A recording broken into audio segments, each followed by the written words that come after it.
Bismillahirrahmanirrahim. Assalamualaikum warahmatullahi wabarakatuh.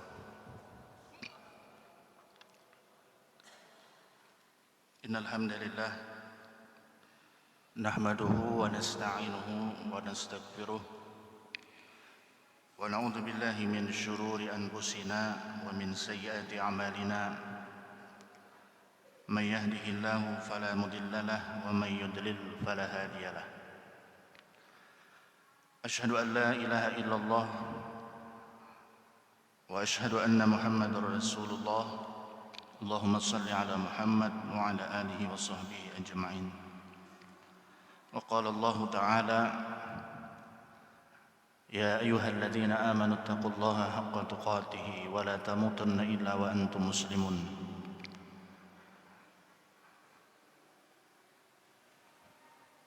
Jemaah sekalian rahimani wa rahimakumullah. Alhamdulillah,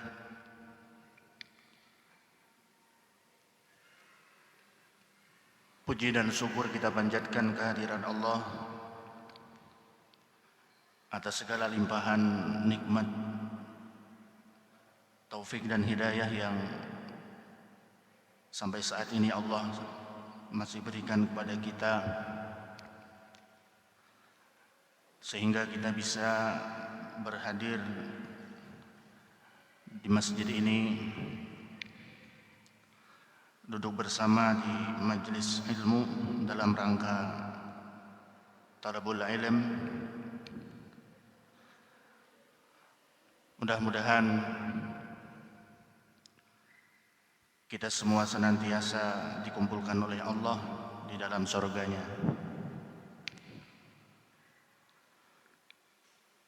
Salawat dan salam tak lupa juga kita sampaikan kepada junjungan kita Nabi besar Muhammad sallallahu alaihi wasallam beserta keluarga, para sahabat, tabi'in dan tabi'ut tabi'in hingga hari kiamat kelak.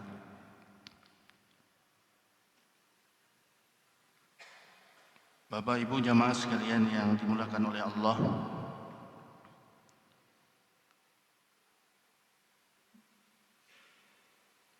dalam kesempatan yang terdahulu pembahasan kita merujuk kepada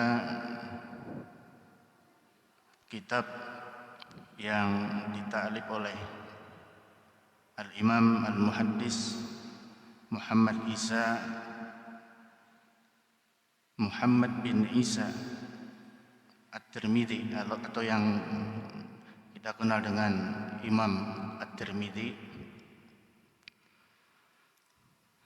di mana di dalam kitab tersebut memuat hadis-hadis sahih, ada sekitar 56 pembahasan yang terkait tentang kepribadian Nabi kita, Nabi Muhammad SAW, dari sisi akhlak, dari sisi sifat-sifat beliau. Begitu pula secara lebih spesifik dibahas tentang bentuk fisik daripada baginda Rasulullah sallallahu alaihi wasallam. Dan pada kesempatan yang terdahulu ada 9 pembahasan yang telah ulun sampaikan. Jadi masih banyak lagi pembahasan-pembahasan yang lain. Jadi ada baru 9 pembahasan yang terkait tentang khilqatu Rasulullah sallallahu alaihi wasallam. Ya, di mana pada pembahasan yang pertama, ulang sedikit, hal-hal yang menjelaskan tentang wajah daripada Rasulullah sallallahu alaihi wasallam. sebagaimana dijelaskan bahwasanya baginda Rasulullah sallallahu alaihi wasallam adalah seorang yang memiliki wajah yang rupawan. Jadi tampan dan rupawan. Hal ini sebagaimana yang dijelaskan oleh Jabir ibn Samurah bahwasanya dia melihat Rasulullah sallallahu alaihi wasallam pada malam bulan purnama. Kemudian di saat itu pula Jabir ibn Samurah melihat kepada wajah Rasulullah sallallahu alaihi wasallam, sehingga dibandingkan antara sinar rembulan dan wajah Rasulullah sallallahu alaihi wasallam, bagi Jabir ibn Samurah sungguh lebih indah wajah Rasulullah sallallahu alaihi wasallam. Kemudian dari sisi rambut, dari pembahasan tentang rambut beliau, bahwa Nabi itu memiliki rambut yang tebal bagian belakang sampai pundak dan bagian samping itu sampai daun telinga. Terkait tentang uban, beliau hanya memiliki beberapa helai uban, tidak lebih daripada 20 helai uban yang ada di kepala beliau, yang meliputi rambut dan janggut. Dalam hal bersisir, kadang Nabi menyisir rambut ke belakang, kadang pula menyisir rambut dengan belah, jadi belah dua. Kadang sidin menyisir rambut ke belakang dan kadang beliau menyisir rambut dengan dibelah dua. Dan larangan dalam hal rambut ini adalah melakukan apa yang dinamakan dengan qaza'. Itu sesuatu yang diharamkan. Qaza' itu artinya meninggalkan bagian atas rambut dan mencukur atau menggundul bagian samping rambut. Seperti halnya yang kita lihat sekarang ini, itu adalah merupakan tren-tren di zaman modern sekarang ini. Dalam hal menyemir,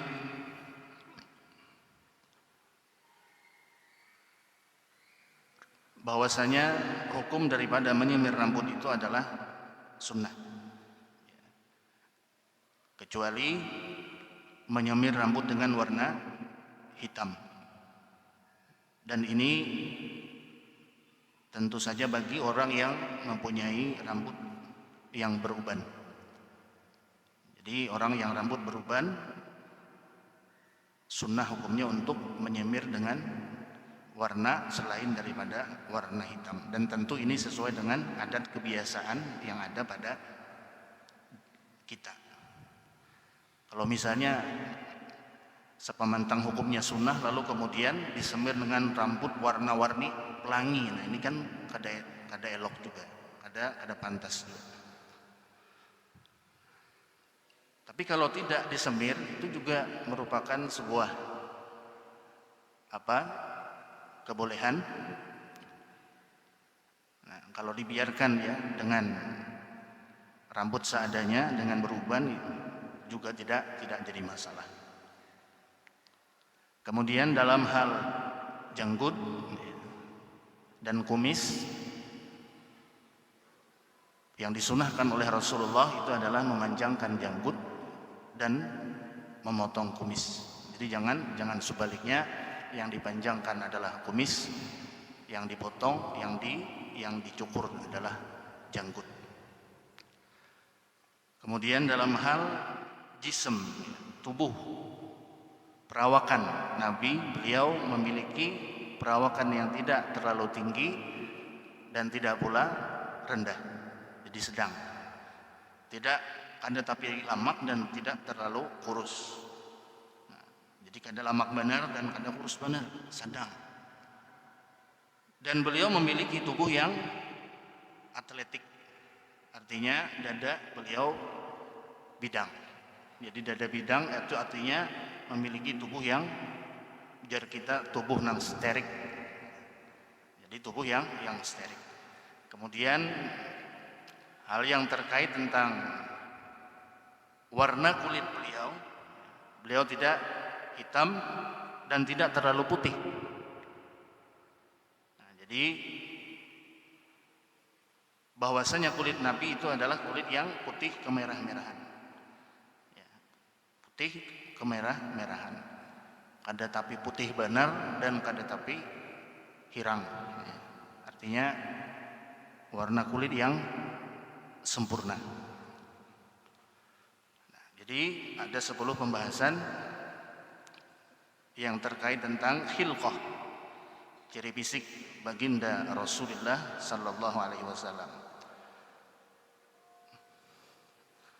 Jamaah sekalian yang dimuliakan oleh Allah tabaraka wa taala, kemudian pada pembahasan yang ke-11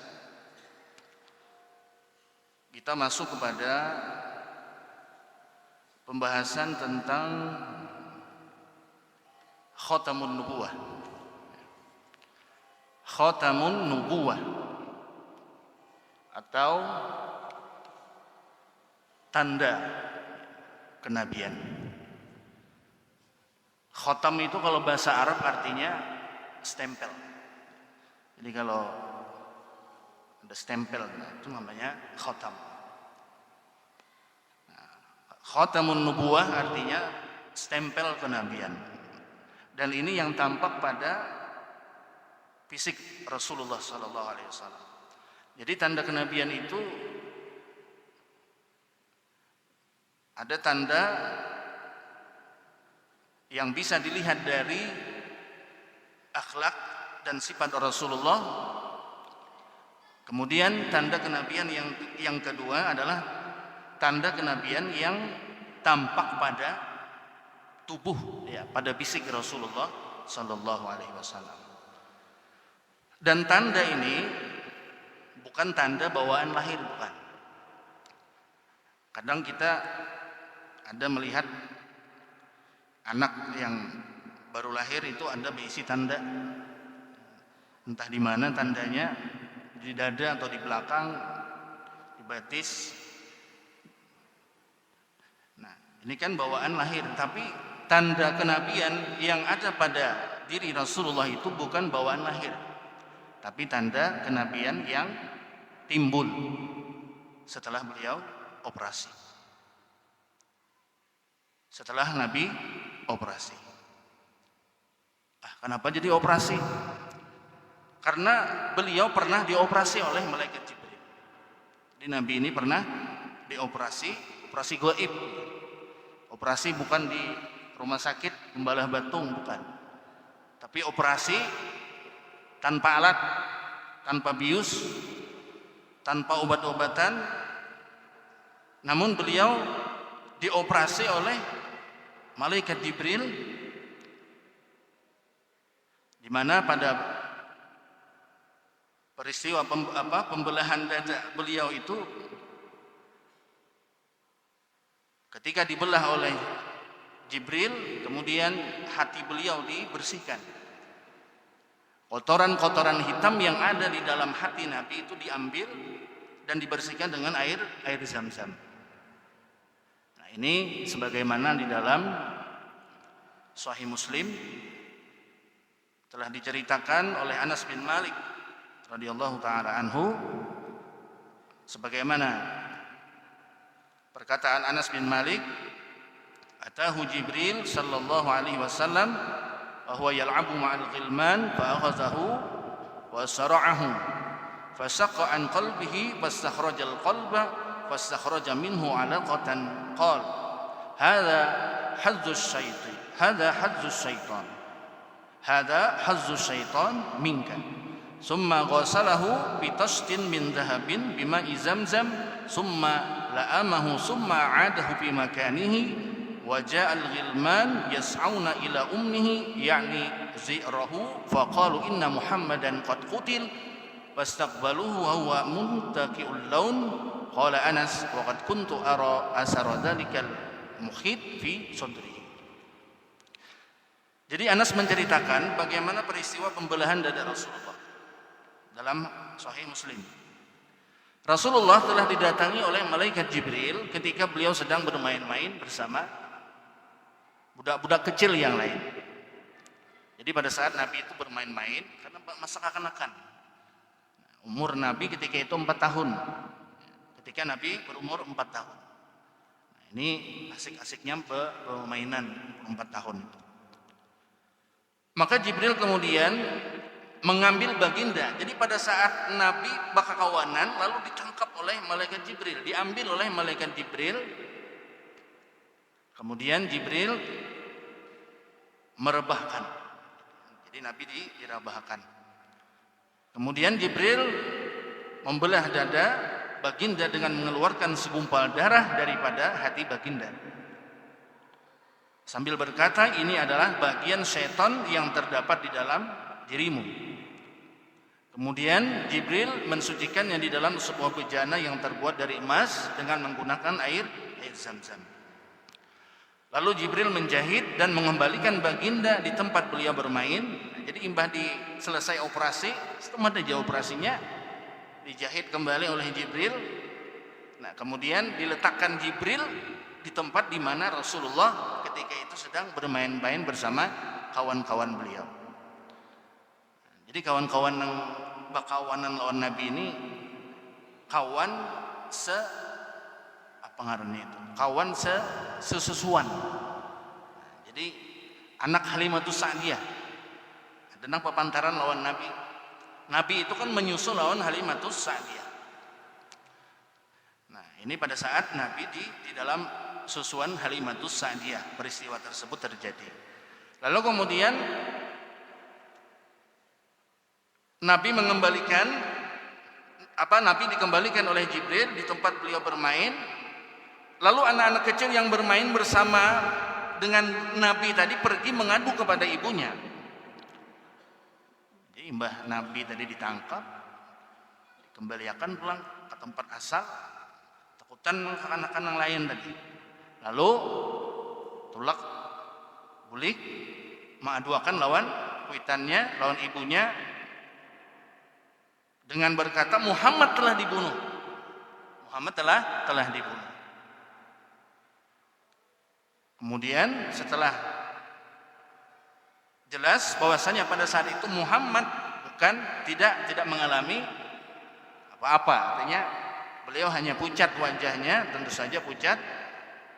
Kemudian orang-orang menyambut beliau yang dalam keadaan pucat tersebut karena pada saat itu Nabi masih dalam keadaan ketakutan.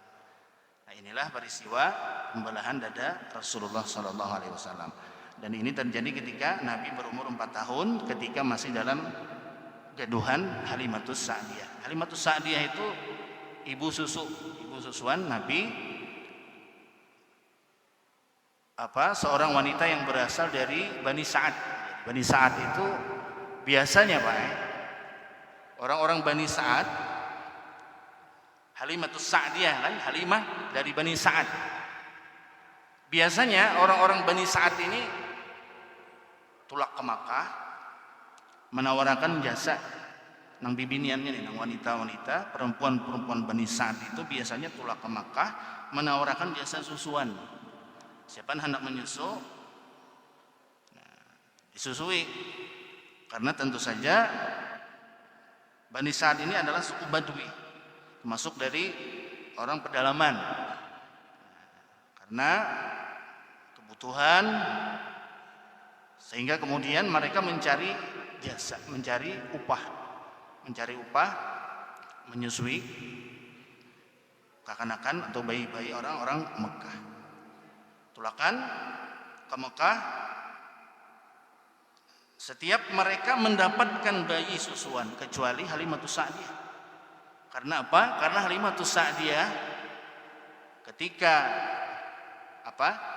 karena Halimatus Sa'diyah ini ya memang itu sudah ditakdirkan untuk menyusui Rasulullah SAW. Ketika wanita-wanita Bani Sa'ad datang ke Mekah, kadang nang payunya Nabi ini hendak disusui, tapi melihat ketika itu Nabi seorang yatim yang kada bisi abah, tentu saja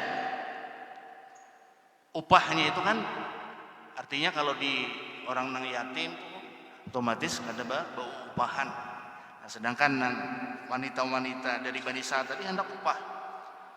Nah, akhirnya karena tidak ada lagi yang disusui, akhirnya dengan sukarela Halimatus Sa'diyah mengambil bayi Muhammad sallallahu alaihi wasallam untuk disusukan. Ternyata apa yang terjadi setelah itu? Dengan menggaduh Nabi ini, Halimatus Sa'diyah bersama suaminya Haris mendapatkan begitu banyak keberkahan. Jadi berkah, hidup mereka itu menjadi berkah. Berisi keledai nang asalnya kurus jadi belamak keledainya. Berisi unta tuha nang kurus menjadi belamak. Pokoknya berkahlah hidup mereka dengan memelihara dan menyusui Rasulullah SAW. Hidup penuh dengan keberkahan karena menyusui manusia yang paling mulia yang pernah ada di muka bumi ini. Jamaah sekalian yang dimuliakan oleh Allah, nah itulah peristiwa pembelahan dada Rasulullah SAW. Dan tanda kenabian yang ada pada fisik Nabi itu karena apa? Karena peristiwa ini. Para ulama mengatakan bahwasanya tanda itu bukan bawaan lahir, tapi tanda yang tumbuh, ya, ada yang membekas ketika peristiwa pembelahan dada Rasulullah sallallahu alaihi wasallam. Jamaah sekalian yang dimuliakan oleh Allah, khatamun nubuwah. Baik, ulun bacakan. Kana ala jasadin Nabi sallallahu alaihi wasallam asy-syarif khatamun nubuwah. Terdapat di dalam jasad Nabi sallallahu alaihi wasallam, terdapat di dalam tubuh Rasulullah sallallahu alaihi wasallam yang mulia, khatamun nubuwah, tanda kenabian. Ay alamatun min alamati nubuwatihi sallallahu alaihi wasallam, atau alamah itu artinya sama, tanda daripada tanda-tanda kenabian Rasulullah sallallahu alaihi wasallam. Dan ini memang ada tandanya. Tandanya itu ada di belakang pundak Nabi. Ada di belakang pundak Nabi. Tapi sebagaimana orang banyak mengatakan di dalam di tubuh Nabi itu ada tanda, tapi tanda yang bertuliskan kalimat Muhammadur Rasulullah, bukan La ilaha illallah Muhammadur Rasulullah, kalimat tauhid, syahadatain, bukan itu yang dimaksud, bukan tanda yang demikian seperti banyak nang dipadahkan orang. Nanti akan kita jelaskan bagaimana bentuk daripada tanda kenabian yang ada pada fisik Rasulullah. Nah, kemudian tilkumul alamah allati dzakaraha akhiru rahibin asha ma'a Salman al-Farisi. Bahwasanya tanda kenabian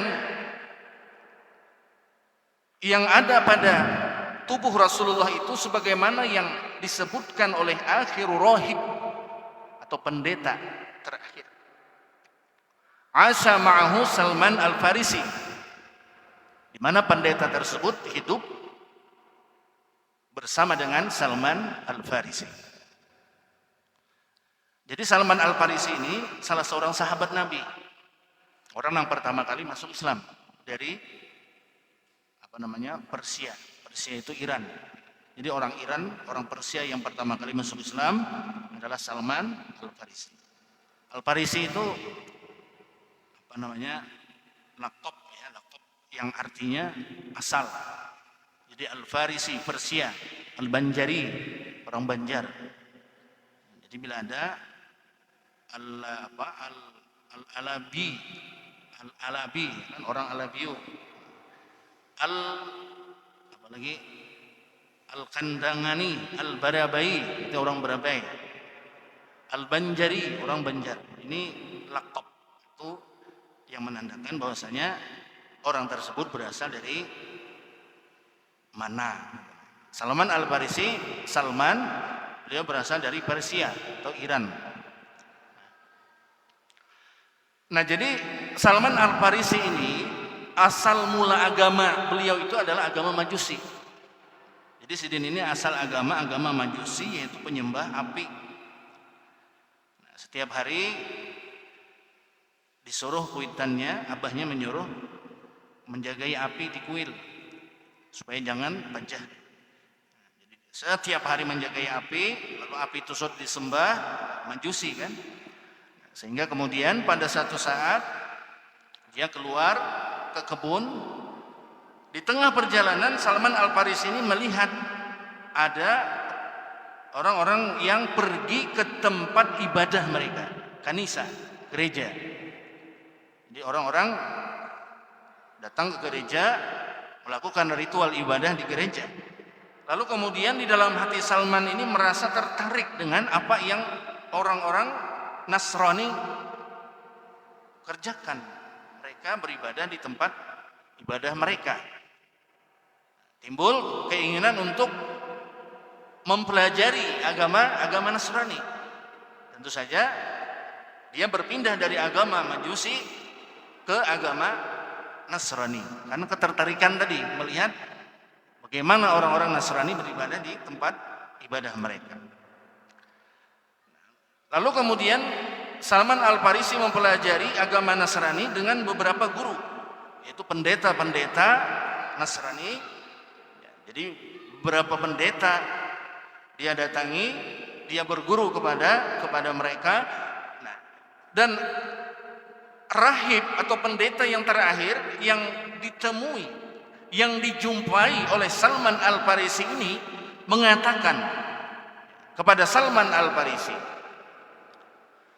hina qala lahu, bahwasanya pendeta Nasrani ini mengatakan kepada Salman Al-Farisi, ketika itu pendeta tadi memanggil Salman ke sini, kemudian dijawab oleh Salman, apa yang kau perintahkan untukku, kata Salman Al-Farisi. Kemudian pendeta tadi mengatakan, qala ayya bunayya, wahai anakku, kata pendeta tadi, qad azallaka zamanun nabiyyun huwa mab'usun bidini Ibrahim yakhruju bi ardil Arab muhajiran. Kata pendeta tadi, kata rahib Yahudi Nasrani tadi, telah datang kepadamu suatu zaman, suatu masa, bahwasanya di masa itu ada seorang nabi yang diutus bidini Ibrahim, dengan agama Nabi Ibrahim. Yakhruju bi ardil Arab, dan nabi ini lahir di negeri Arab. Muhajiran ila ardin baina harratain, dan dia nabi ini hijrah. Maksudnya hijrah dari Mekah ke Madinah, ila ardin baina harratain, ke ard bumi ya, ke tanah di antara dua bukit hitam. Di antara dua bukit hitam. Jadi dua bukit hitam itu batas tanah haram. Batas tanah haram kota Madinah. Jadi batas tanah haram Madinah itu adalah dua bukit hitam. Kalau sudah keluar dari dua bukit hitam itu berarti bukan lagi tanah haram. Jadi batasan tanah haram Madinah itu adalah dua bukit hitam. Biasanya kalau kita perjalanan dari Mekah ke Madinah itu ada dua bukit hitam. Dan batasan tanah haram Madinah adalah ditandai dengan dua bukit hitam tersebut. Bainahuma nakhlun bihi alamatun la takhfa. Jadi di sekitar dua bukit hitam itu terdapat pohon-pohon kurma. Alamatun la takhfa. Dan pohon-pohon kurma ini buahnya tidak akan pernah habis. Tidak akan pernah habis. Jadi dari dahulu sudah sampai wah ini ada pernah habis-habisnya. Ya'kulul hadiyah. Ya'kulul hadiyah. Dan Nabi yang aku maksud itu, kata pendeta tadi, dia memakan harta yang berasal dari hadiah. Jadi Nabi, beliau mengambil dan memakan harta yang berasal daripada hadiah. Wala ya'kulus sadaqah. Akan tetapi Nabi itu tidak makan harta dari hasil sedekah. Jadi kalau hadiah, Nabi makan. Ada misalnya orang yang memberi hadiah lawan Nabi, sebagaimana Salman ini kan memberi kurma rutop, kurma masak segar kepada Nabi. Ini ujar Salman sedekah. Mbak itu Nabi kada ambil, diberikan Nabi lawan sahabat. Nah, esok harinya Salman datang pulang kepada Nabi, membawakan pulang kurma rutop. Kurma rutop itu kurma yang paling harat, yang paling larang, yang paling nyaman. Julung lawan Nabi, ujar Salman, ini hadiah. Apa tadi? Hadiah ya, ini hadiah. Lalu Nabi ambil. Ketika Salman mengatakan ini sedekah, Nabi tidak ambil. Jadi Nabi dan keluarga beliau, ahli bait, itu dilarang memakan harta zakat dan harta sedekah. Nah, kemudian baina katifaihi khatamun nubuwah, di antara dua pundak Nabi. Nah, ini andaknya tadi, tanda kenabian tadi nang bakas nang sidin di operasi tadi, di belah dada sidin tadi. Tanda kenabian itu ada di pundak bagian belakang. Fa in istata'ta an talhaqa tilkal bilad faf'al. Ujar rahib tadi, amunnya kawa hitam Salman Al-Farisi tulak ke sana, ke Madinah maksudnya, kerjakan, lakukan. Itu pesan daripada rahib Nasrani. Pesan daripada pendeta Nasrani yang pernah ditemui oleh Salman Al-Farisi dan pendeta terakhir yang ditemuinya sebelum dia masuk agama Islam. Kemudian jamaah sekalian yang dimuliakan oleh Allah, nah hadis tadi dikeluarkan oleh Imam Ahmad dan dihasankan oleh Al-Imam Al-Albani. Tilkal alamatu allati arafaha biha. Tilkal alamatu allati arafahu biha Bahira ar-Rahib.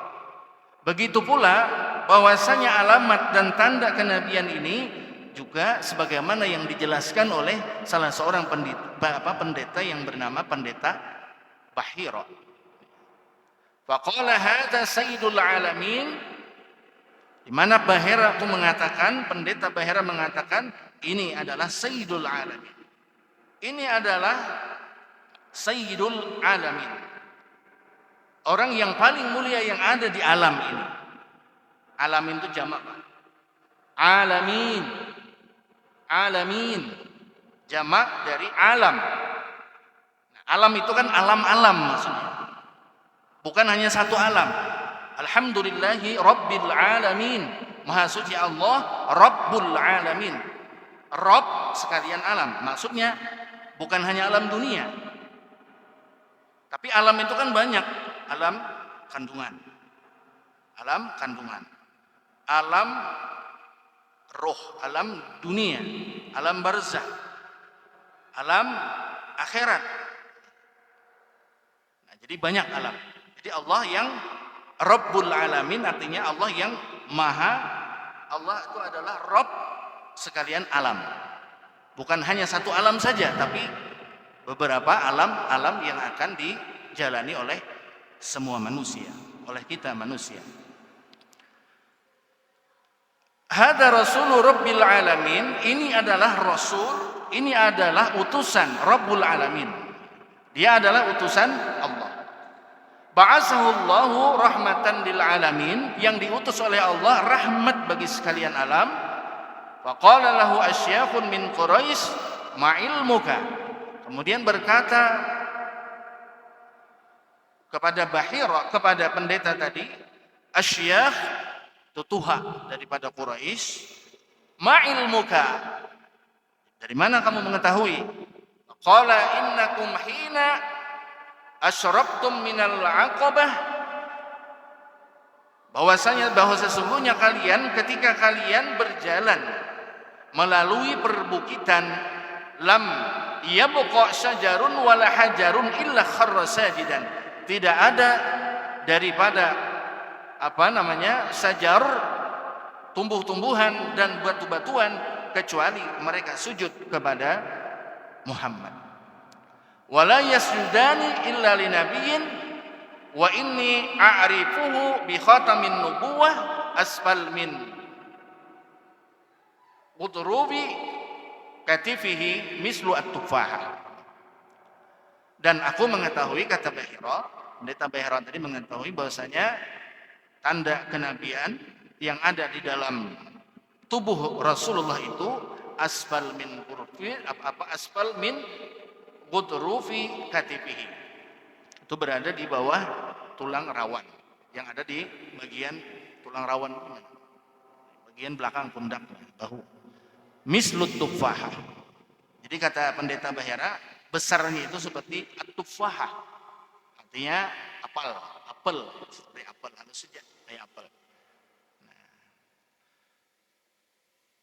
Wa an Jabir ibn Samurah, dan dari Jabir ibn Samurah, qala kana khatamu Rasulillahi, bahwasanya tanda kenabian Rasulullah sallallahu alaihi wasallam, yakni alladzi baina katifaih, yang ada di antara kedua bahu beliau itu, ghuddat hamrin mislu baidatil hamamah, ya, adalah daging yang berwarna merah, mislu baidatil hamamah, seperti telur burung merpati, hintalu burung merpati. Akhrajahu at-Tirmidzi wa sahahahu. Nah, jamaah sekalian yang dimuliakan oleh Allah Subhanahu wa taala. Nah, sudah sampai. Jadi ini yang tampak, tanda kenabian yang tampak pada fisik Rasulullah sallallahu alaihi wasallam. Dan yang perlu untuk kita yakini adalah sebagaimana yang dijelaskan oleh Al-Imam Al-Qurtubi, walam yasbut anna al-khatama kana maktuban alaihi lafzul jalalah,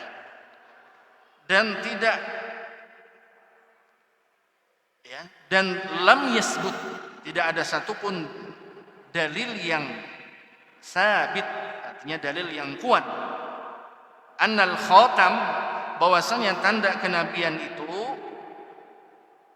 kana maktuban alaihi lafzul jalalah, tertulis di situ nama Allah, lafzul jalalah Allah, atau Muhammad, atau ghairu dzalik minal kalimat.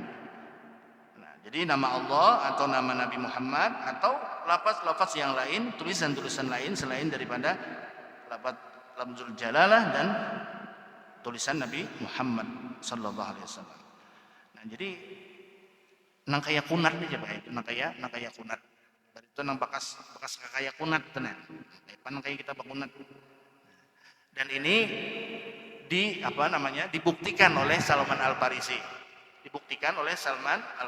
Ketika Salman datang ke Madinah, kemudian Salman Al-Farisi membawakan tadi kurma rutop tadi kepada Nabi, lalu dikatakan bahwasanya ini adalah sedekah. Lalu Nabi kada mengambil. Ujar Nabi, ambil, bawa pulang boleh. Nah, tapi dalam riwayat lain Nabi mengambil, tapi Nabi kada memakan, tapi diberiakan Nabi lawan sahabat. Esok harinya pulang, buktiakan pulang tadi kan. Nah, dibawakan kurma rutop lagi, kemudian dipadahkan lawan Nabi, ini adalah hadiah. Nah, karena hadiah diambil oleh Nabi dan Nabi memakan, lalu kemudian juga dimakan oleh para sahabat. Nah, kemudian setelah itu apa namanya? Salman Al-Farisi ini mengelilingi, Pak. Mengelilingi, bakuliling-kuliling di apa namanya? Di awak Nabi, lagi bakuliling-kuliling nah hendak melihati bujur kan ada di belakang. Dan pada saat itu Nabi pakai rida, selendang. Lalu beliau tahu bahwa saya Salman ini hendak mengetahui adakah tanda itu kada. Lalu kemudian Nabi jurang tuh apa nih selendang sidin itu di anu sidin ke bawah sehingga sidin sengaja menampakkan bahwasanya tanda itu bujur ada. Tanda kenabian yang ada pada pundak Nabi bagian sebelah kiri pundak atau bahu Rasulullah SAW. Dan sejak itu Salman Al-Farisi dengan bukti-bukti yang disampaikan oleh pendeta tadi sehingga kemudian dia beriman pada Allah dan Rasulnya. Itu ya masuk Islam. Nah, inilah perjalanan untuk mencari hidayah. Perjalanan untuk mencari kebenaran. Perjalanan untuk mencari agama Islam. Bersyukur kita dilahirkan dalam keadaan Islam. Dan mudah-mudahan kita semuanya hidup dalam keadaan Islam dan mati dalam keadaan beriman. Husnul khatimah. Amin ya rabbal alamin. Bapak Ibu jamaah sekalian yang dimuliakan oleh Allah, ulun cukupkan sampai di sini pembahasan tentang ciri fisik yang berupa tanda kenabian Rasulullah SAW. Mohon maaf atas segala kekurangan dan kehilapan, dan marilah kita sama-sama tutup dengan doa kafaratul majlis. Subhanakallahumma wa bihamdika asyhadu an la ilaha illa anta astaghfiruka wa atubu ilaik. Assalamualaikum warahmatullahi wabarakatuh.